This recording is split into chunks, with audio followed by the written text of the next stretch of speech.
Louvado seja nosso Senhor Jesus Cristo. Eu fiquei por último porque eu sou o único que tem coragem de jogar água em quem dorme. Então, fique atento, tá? Vocês podem ficar atento aí porque jogar água é comigo mesmo. É batismo, em todos os sentidos, né? Bem, nós estamos chegando então ao final do nosso encontro. Vocês viram que a gente trabalhou uma questão importante para nós enquanto Ministério de Pregação, né? A gente viu da necessidade de entendermos bem claro e ser claro para nós qual é a diferença. O Tatá nos dizia já no início do nosso encontro do que é querigma e do que é catequese, né? E nós, como Ministério de Pregação,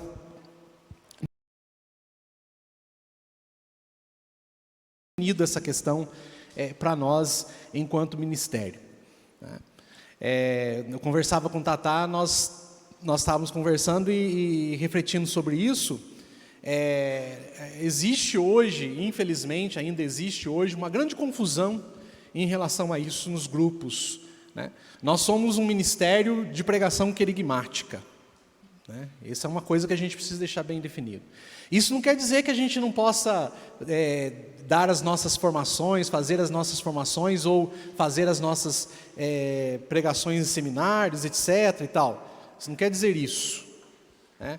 Mas o ministério de pregação em si, dentro do ministério de pregação, nós somos pregadores do querigma, tá?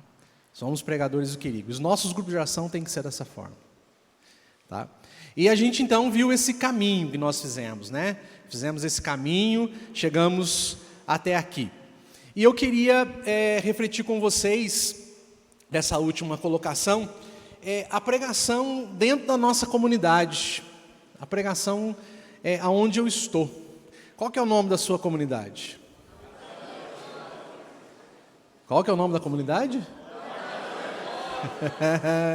Então, é aí nessa comunidade que você vai exercer esse ministério, né? Colocar-se a serviço, né? Nessa comunidade onde você está. Na sua comunidade com certeza tem grupo de oração, sim ou não? Tem pequeno grupo? Seminários? E como é que está a missão lá? Olha, já começou a dar risadinha, né? Como é que está a missão lá na sua comunidade? Hã? Muito bem. Eu quero tomar como base para essa nossa reflexão, eu gostaria que você deixasse aberto aí, o Atos dos Apóstolos, capítulo 1, né, e o capítulo 2. Atos dos Apóstolos, capítulo 1 e também o capítulo 2. Nós vamos encontrar no texto dos Atos dos Apóstolos, no capítulo 2, lá no versículo 14, o início então da missão da igreja. O início da missão da igreja. O que fala para nós o texto? O texto fala assim: então, Atos dos Apóstolos, capítulo 2, versículo 14. Então levantou-se Pedro com os 11 e erguendo a voz, começou a falar nesses termos, né? Pedro levantou-se. De onde que Pedro saiu? Onde Pedro estava? Pedro estava sozinho no cenáculo? Com quem estava com ele? Ali estavam os 11 mais algumas mulheres, vai dizer o texto anteriormente, né? Estava ali os 11, os discípulos e algumas mulheres. E Pedro levantou-se e com os 11, não estava sozinho. Eu fico pensando assim, Pedro levantou-se depois de uma manifestação da graça de Deus chamada Pentecostes, que foi um estrondo, porque chamou a atenção de quem estava ali, né? Não foi uma coisa silenciosa, não foi uma coisa normativa na vida daquelas pessoas que eram acostumadas a ir a Jerusalém nesse tempo de festa, quer dizer, era uma festa que estava celebrando a festa da colheita dos primeiros frutos, né? A festa de Pentecostes, e algo chamou a atenção daquele povo, né? Porque houve um vento, um barulho estrondoso que chamou a atenção, viu, né? Ouvimos e vimos o que aconteceu ali. Eu fico imaginando, depois de uma experiência dessa, o que os discípulos, ou o que se passou no coração daqueles homens, daquelas mulheres, que se encontravam a portas fechadas dentro de um espaço. O que se passou no coração daqueles homens? Vocês já pararam para pensar nisso? Eu fico imaginando, né? A experiência de oração é algo muito especial dentro da nossa comunidade. O Tatá, ele conta a história para nós desta graça, né? Começou tudo por uma experiência de oração, né, Tatá? E a experiência de oração para nós é uma graça. E eu falo sempre, quando eu estou numa experiência de oração, eu sempre falo para os pessoal, gente, a experiência de oração ela tem uma diferença dos outros encontros, é diferente. Eu conheço pessoas, por exemplo, que já estavam na comunidade já há bastante tempo, inclusive consagrados, que fizeram. Agora, essa última experiência de oração mesmo, nós tínhamos pessoas que já eram consagrados à comunidade, mas nunca tinham feito experiência de oração, e vieram fazer. E é diferente. E eu fiquei pensando, imaginando o tempo, né, no meu tempo, quando eu fiz a minha experiência de oração. Era uma coisa estrondosa, a gente saía daqui querendo mudar o mundo. Queria sair daqui com um negócio assim, eu quero chegar lá, eu quero fazer morto ressuscitar, e assim por diante. Igualzinho eu conto na experiência de oração, nós tínhamos uma moça na nossa comunidade que fez experiência de oração, ela foi tão tocada na experiência de oração, que ela chegou na cidade, aí chegando lá, tinha falecido um senhor num acidente de caminhão, ele tinha virado uma mistureira, né? Ela chegou e falou assim, nossa, vou lá rezar para a viúva, aí rezou para a viúva tinha tomado tanto remédio, mas tanto remédio, que ela falou assim, pronto, essa eu repousei no Espírito, agora eu vou ressuscitar o morto. Tinha saído daqui, da experiência de oração, né? Não deixaram ela rezar para o morto, porque o caixão estava lacrado, né? E assim por diante. Mas se ela tivesse rezado, quem sabe, né? Quem sabe? Por que eu estou falando isso?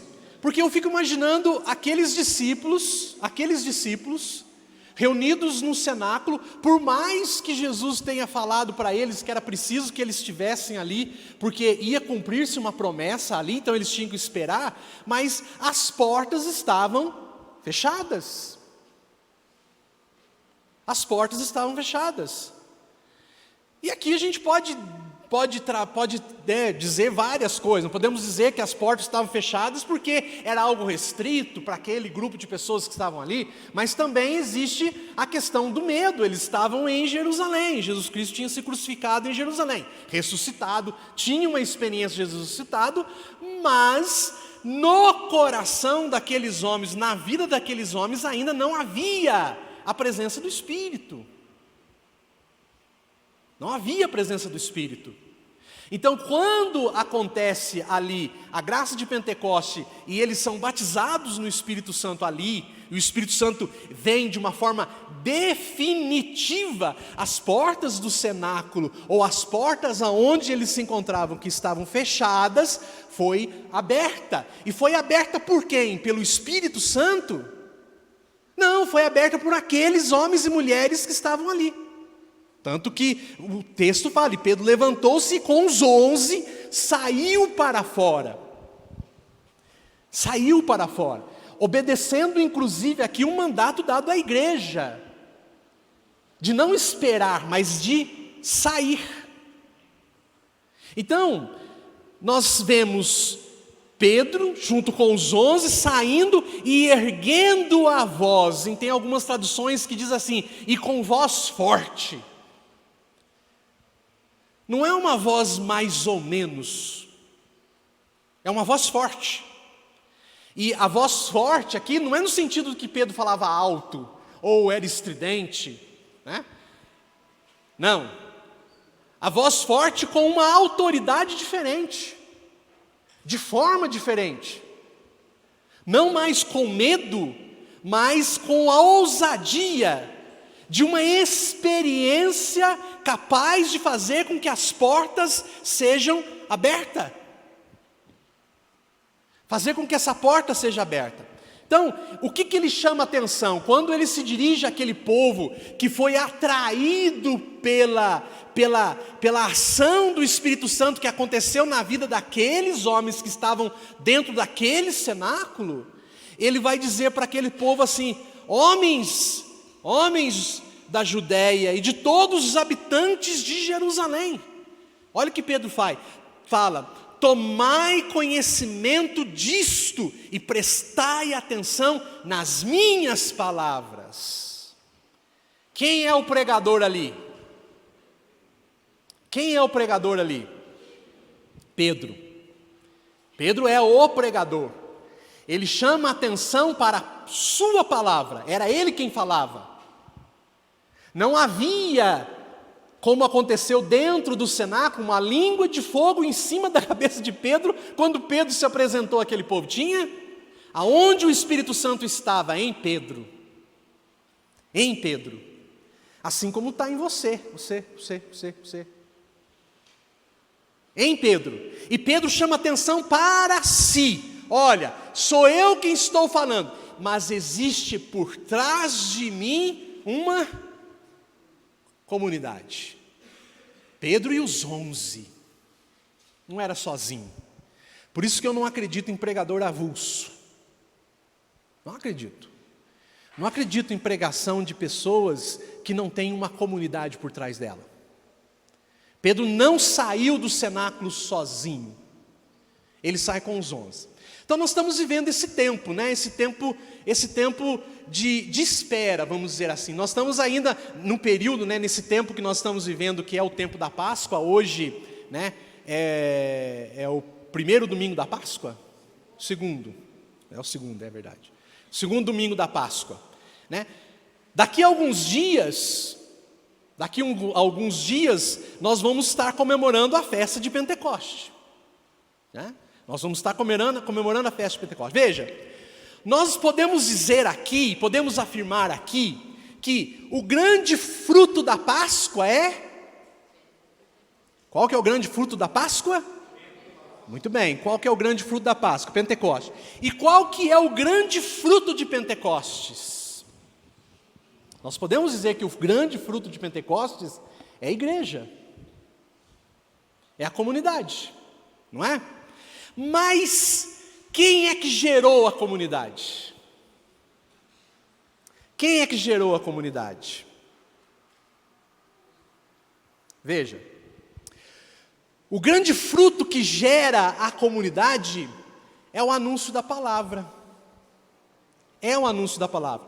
E isso nós encontramos, né, nesse texto que nós acabamos de ler, dos Atos Apóstolos. Então nós podemos afirmar que o grande fruto de Pentecostes, que nós afirmamos, e é correto, que nós dizemos que é a comunidade, mas a comunidade constituída pelos discípulos que estavam ali dentro daquele cenáculo, que após Pentecostes eles saem para fora, aquela comunidade ela passa a entender o que Jesus Cristo tinha falado para eles antes de subir ao céu.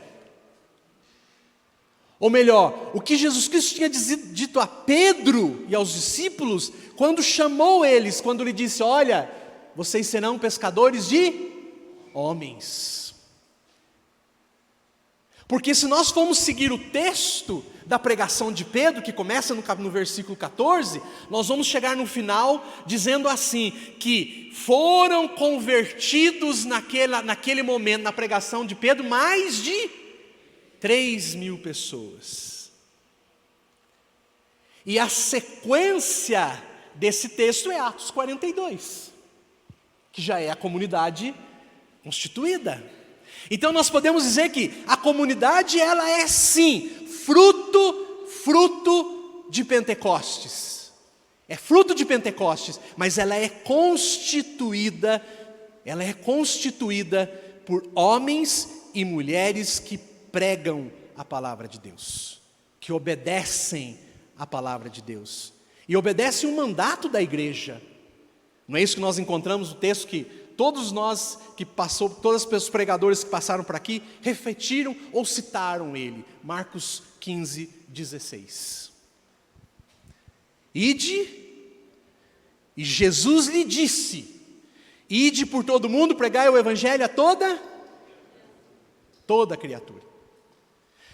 Jesus já dizia isso aos discípulos, sobre essa missão que essa comunidade deveria realizar. Isso em vários momentos, Jesus Cristo então envia os discípulos a pregar. Aí nós temos vários exemplos, os 72, enviou de 2 a 2 a anunciar, né? E vários textos Jesus Cristo então envia os discípulos. E antes de subir ao céu, eles dão uma ordem. Aí a gente volta lá para o Atos Apóstolos, capítulo 1, do versículo 4 ao versículo 8. E comendo com eles, deu-lhes esta ordem, que não se afastassem de Jerusalém, mas que esperassem a promessa do Pai, a qual ele disse: e de mim ouvistes, porque João, na verdade, batizou com água, mas vós sereis batizados com o Espírito Santo. Com o Espírito Santo. E aí o versículo 8, mas para quê? Para quê ser batizado no Espírito Santo, ou ser batizado com o Espírito Santo, como diz o texto? Para quê? Aí o versículo 8, mas recebereis poder.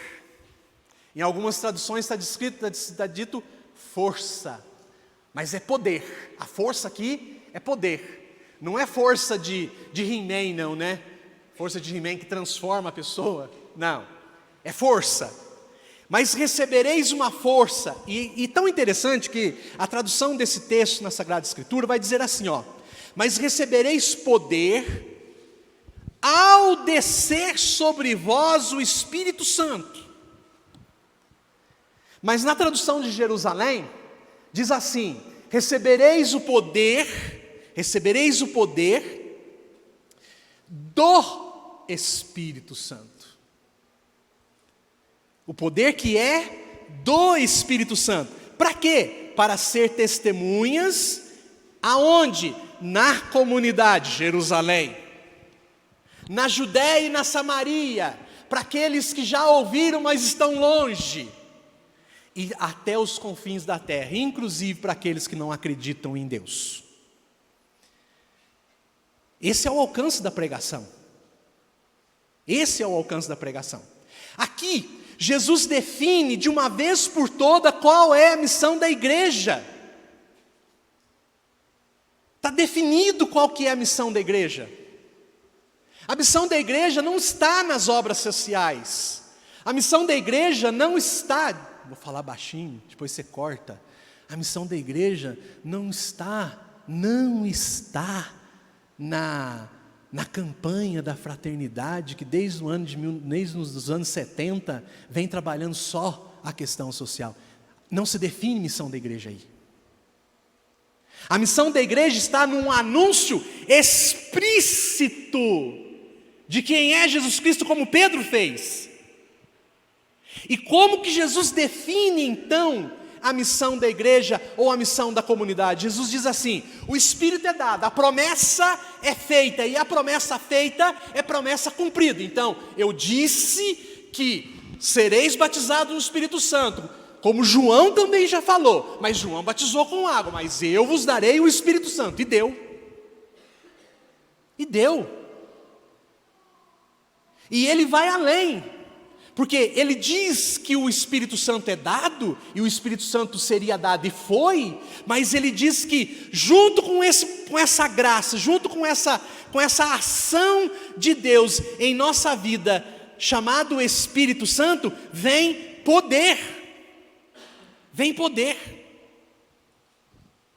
E Jesus deixa bem claro isso. E ele aqui, ele não fala que esse poder se chama carisma. Ele fala? Porque, como o Tatá bem falou para nós agora, hoje de manhã, Se a gente definir poder do Espírito Santo como carisma,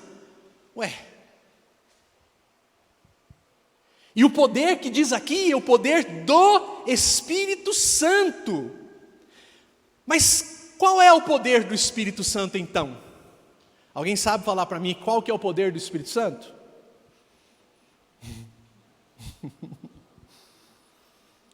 Qual que é o poder do Espírito Santo?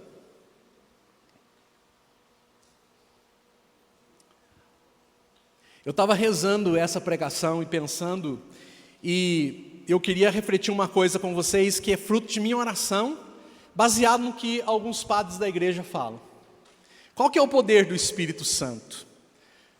O poder do Espírito Santo, se nós formos pegar os padres da igreja, né?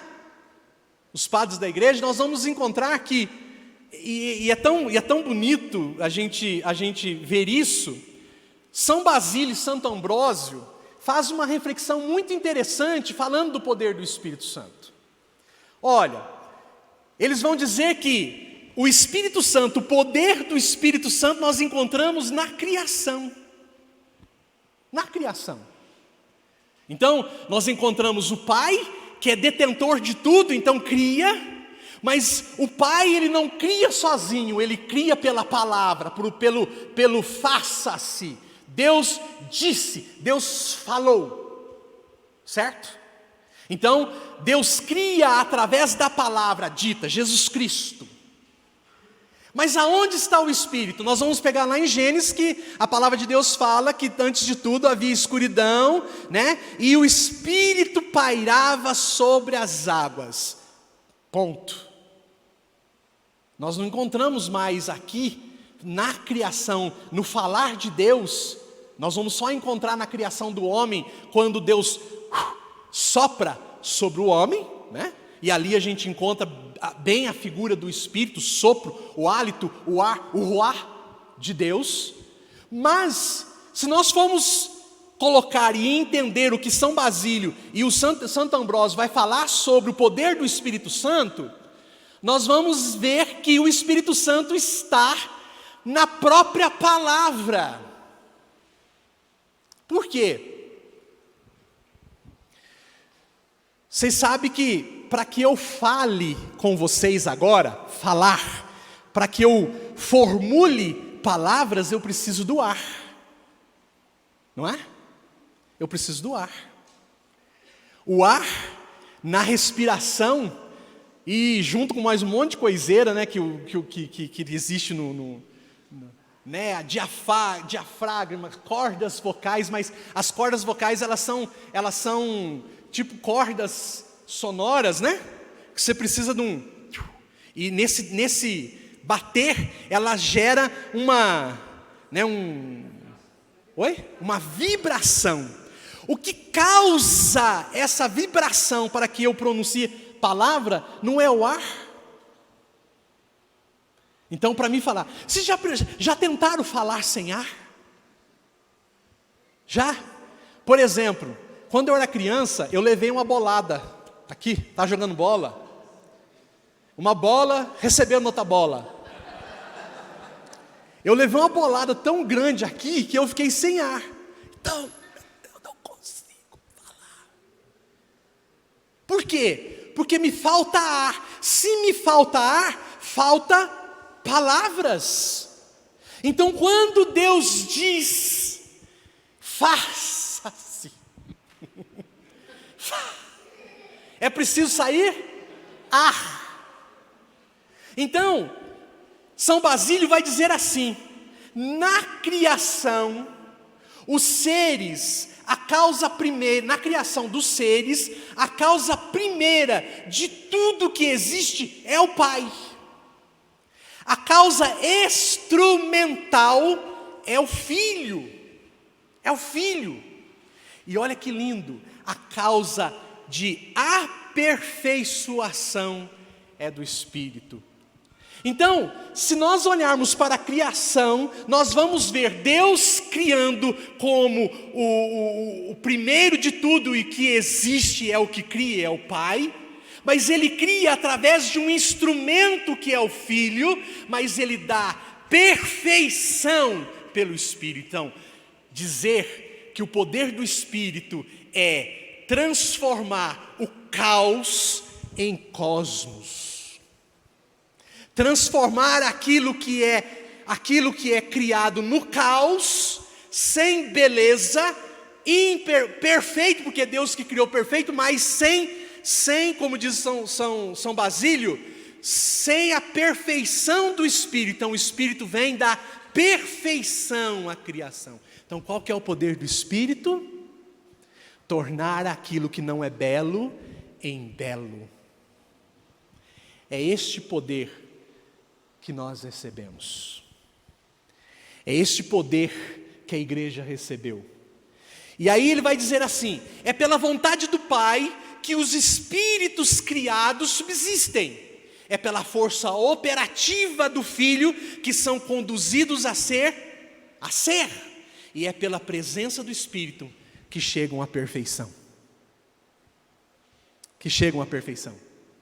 Que nós traduzimos hoje por santidade. A santidade é a beleza do tirar do caos para o cosmos. É essa a beleza, é esse o poder do Espírito. E aí Santo Basílio ele continua, ele diz assim: se tentares tirar o Espírito da criação, todas as coisas se misturarão, e a vida deles parecerá sem lei, sem ordem e sem qualquer determinação. Meus irmãos, olha o que o Senhor deu à igreja. Olha o que o Senhor deu à comunidade pelo Espírito derramado no dia de Pentecostes. O poder de fazer com que as coisas estejam em ordem, não se misturem, não fique sem lei, sem ordem, sem algo determinado.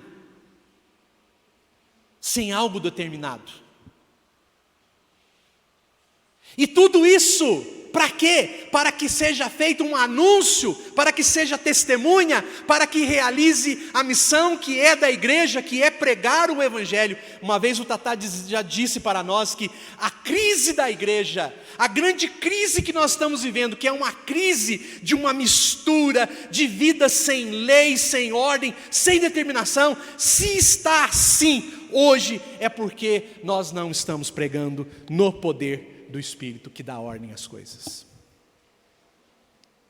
No poder do Espírito que coloca a ordem nas coisas.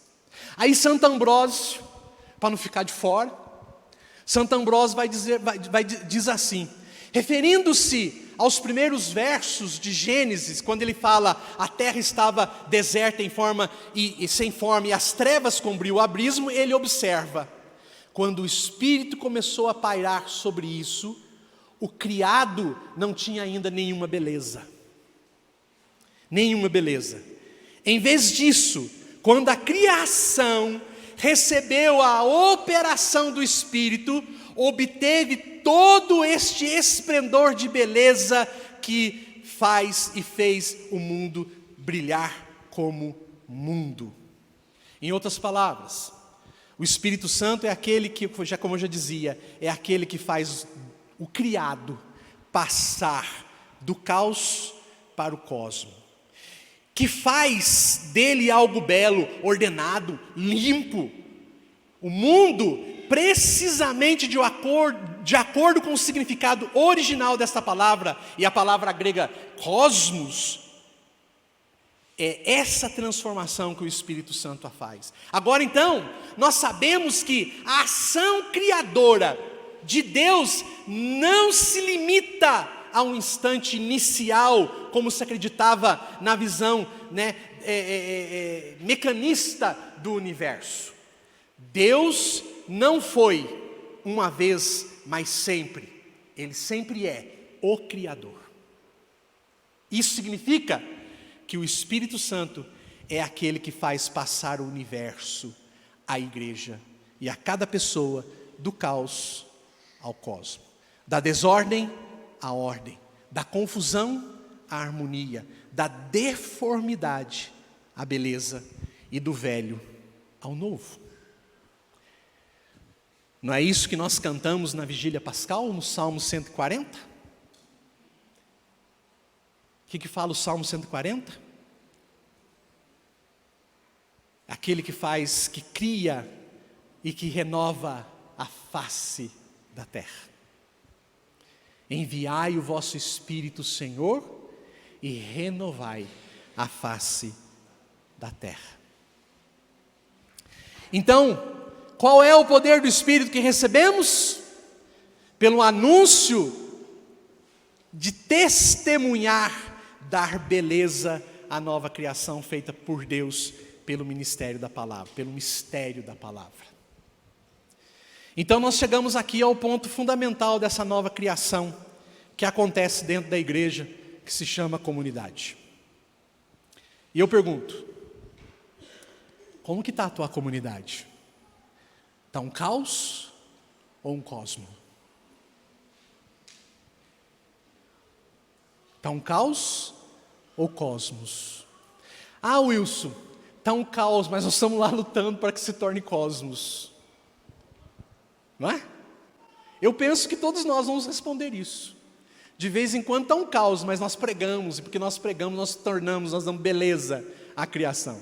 Então, a igreja se encontra muitas vezes por não entender esse poder recebido pelo batismo no Espírito Santo, e que às vezes nós confundimos como carismas, e como o Tatá deixou bem claro para nós, carisma é uma ação do Espírito, não é o poder do Espírito, é uma ação do Espírito Santo em favor de outros. Mas este poder é dado para a igreja, dessa transformação do homem. Por isso, Jesus chama os carismas na Sagrada Escritura de sinais. De sinais. E os sinais acompanham aqueles que crerem. E para crer, é preciso primeiro ouvir. Porque se não tiverem ouvido, não vão crer. Então o poder do Espírito vem antes da ação carismática, que são sinais. Esse poder transformador que vem pelos ouvidos.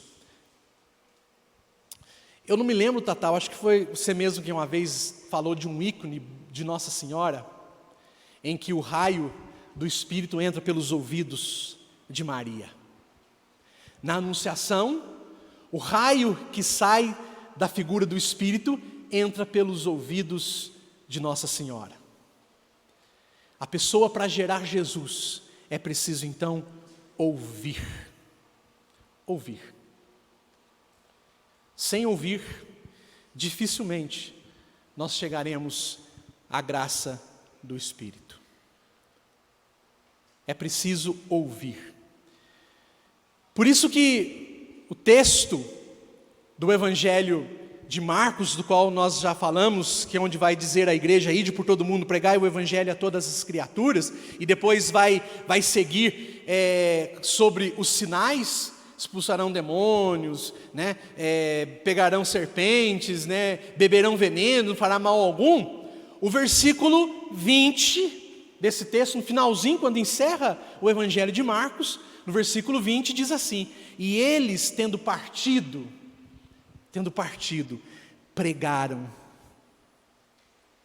pregaram em toda parte. Eles, tendo partido, pregaram em toda parte, cooperando com eles o Senhor, quer dizer, ajudando eles o Senhor, e confirmando a palavra por meio de sinais que se seguiam. Mas na Bíblia Jerusalém diz assim, acompanhando, ou o Senhor confirmando a palavra. Não é o pregador, a palavra, pelos sinais que acompanhava. Então, não são os carismas que transformam o caos no cosmos. Não são. É o poder que é do Espírito, referido em Atos 1:8. E este poder que vem com o Espírito é fundamental para pregar o Evangelho. Agora o poder é de quem? Do Espírito. O poder é do Espírito. O Espírito é dado, mas São Paulo vai dizer assim que o Espírito é submisso ao profeta.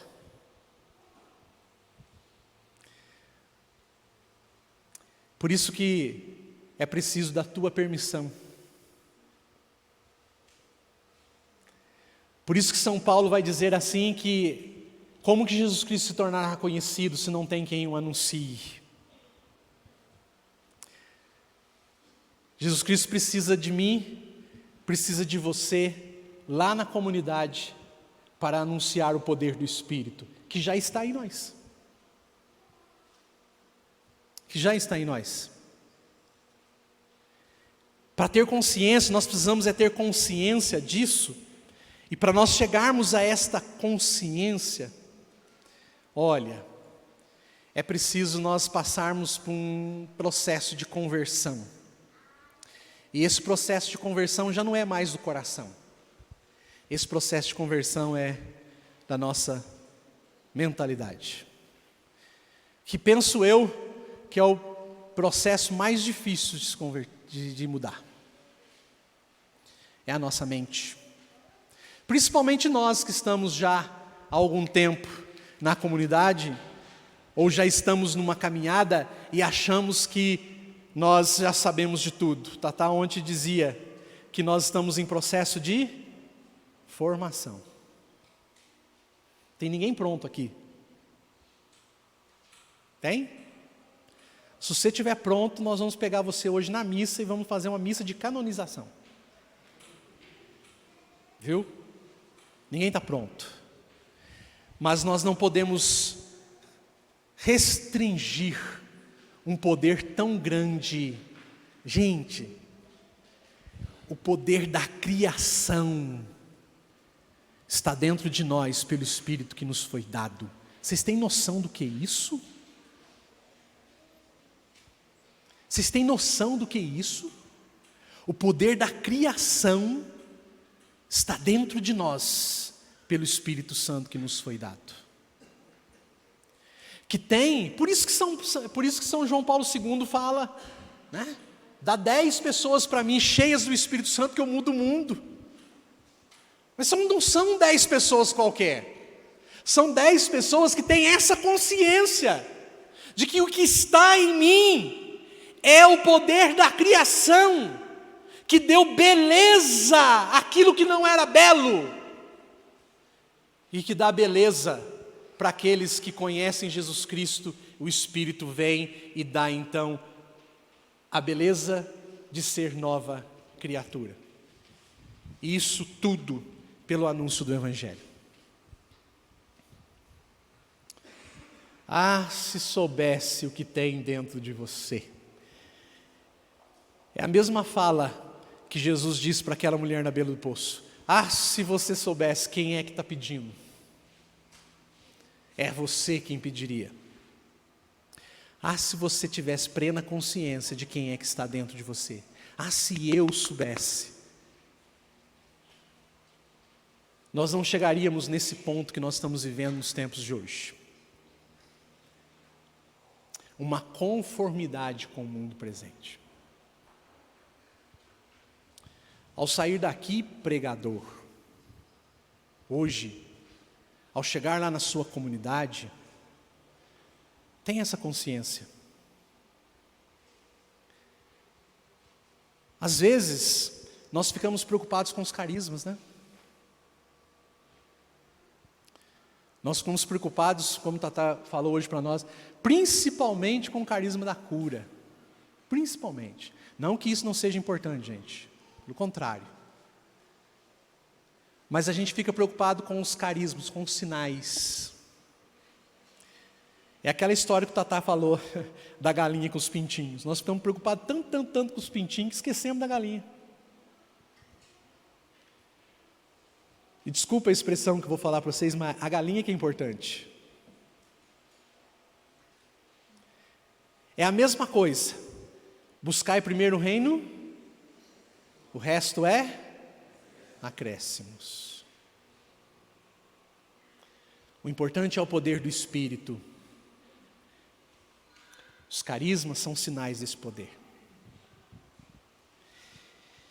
Então, se carismas são sinais que acompanham então a palavra, o poder vem junto com o Espírito. O poder vem junto com o Espírito, dado que tem a força de dar ordem, beleza à criação. Feita por Deus, por meio da palavra que é Jesus. Para quê? Para que a pessoa possa dar continuidade como o primeiro fruto de Pentecostes, que é a comunidade. Por isso que aí nós podemos dizer, eram perseverantes na doutrina, na fração do pão, na comunhão fraterna e na oração. Aqueles que são transformados pelo poder do Espírito são acolhidos na comunidade já belos, porque o Espírito fez isso pelo poder da palavra. Porque o Espírito já fez isso pelo poder da palavra. E a palavra está aqui, em nossas mãos, em nossa fala, hoje, como pregadores. Por isso que a pregação é um dos ministérios mais bonitos da igreja. O Tatá falava isso ontem, mas também é o que mais nos chama a responsabilidade. Porque nós estamos articulando o poder do Espírito em favor da criação. Que a gente tenha consciência dessa verdade.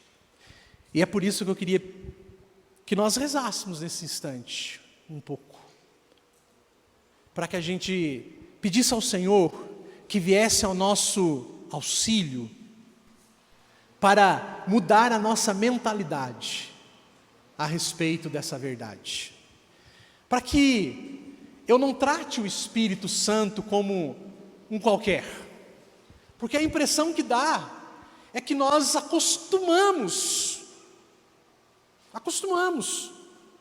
e não damos o valor necessário a essa ação de poder de Deus em nós. E por isso nós precisamos pedi-lo sempre, para que não venha, porque o Espírito não vem, o Espírito já está, mas que Ele age com poder em nós. E a maior graça, ou a maior ação de Deus, do poder de Deus, pelo Espírito Santo em nós, é pela pregação da palavra, que ainda continua sendo criadora, por Deus, por Jesus Cristo, na ação do Espírito Santo, em nós. Então vamos ficar de pé, vamos sair do sono. Eu só não joguei água numa pessoa que está aqui dormindo na minha frente, porque está com o computador ligado, não ia estragar o computador, né? Mas, vamos pedir o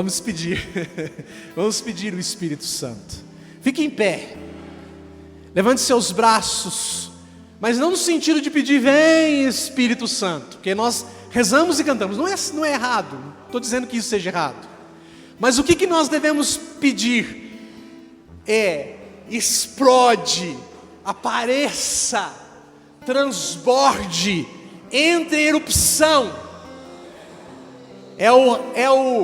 Aquilo que o Padre Eduardo sempre fala, né?